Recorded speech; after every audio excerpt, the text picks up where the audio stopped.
What's up, everyone? I think I'm gonna go ahead and do this quick little series. Might as well, since we're all gonna be stuck in the house, for your entertainment, but also to start the debate and discussion. And remember, there's always multiple views. So I'm gonna start this, and I will say the coronavirus series, and talking about all the hot topics that are going on. So I'm gonna label this episode 1.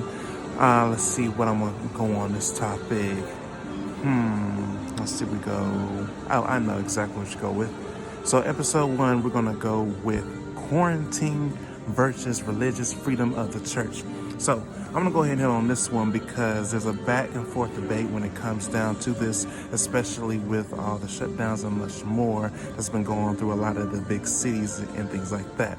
So, of course, there was a document, you got the news going on saying that all restaurants and bars and much more have to shut down and take precautions just to make sure that everybody is safe and that and more. And so when people read that, they pretty much thought, naturally, that all religious organizations much more were forced by the government to shut down. Now, I'm going to provide a link to one of the statements so that you can read in detail of this, so you can go off of that. But basically what the document was saying, that all, of course, the restaurants, bars, and clubs and all that were mandated to shut down except for it excluded religious organizations. They are protected and have the right to, if they choose to, worship under their own, choice, but they just recommend it to be safe.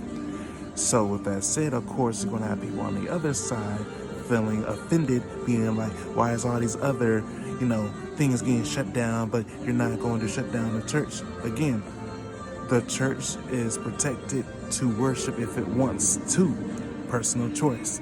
Now, it can go along with the rest of society to be precautious and safe, which is perfectly fine, or if they want to worship in their facility, they have the right to. But at the same time, I will say, people, if you don't want to just go to this, the church, you have the right to as well. I don't think people have thought about that.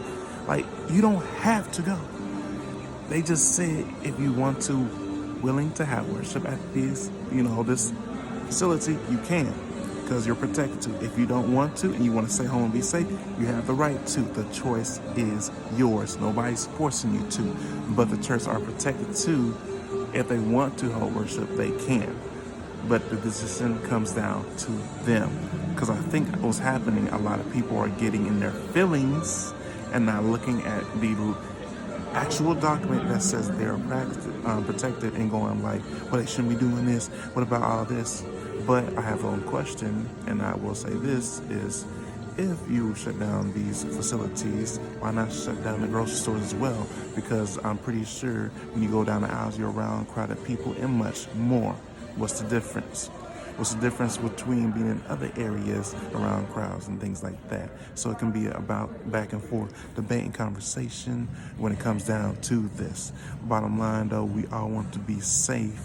But when it comes down to this topic right here, there's a back and forth battle because either or the other side wants to be right and defend their point, which comes down to politics all when it really comes down to it. So with that, you can go ahead and share this video debate all you want to. I just wanted to bring the topic up.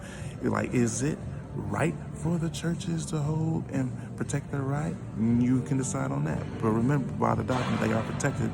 Or should everything be shut down? The choice is yours and what side you want to go off on, but I just provided the information. So go ahead and share that video because I'll be having a lot more kind of on-the-go topics and just keep it up with all this trendy news going on. Peace.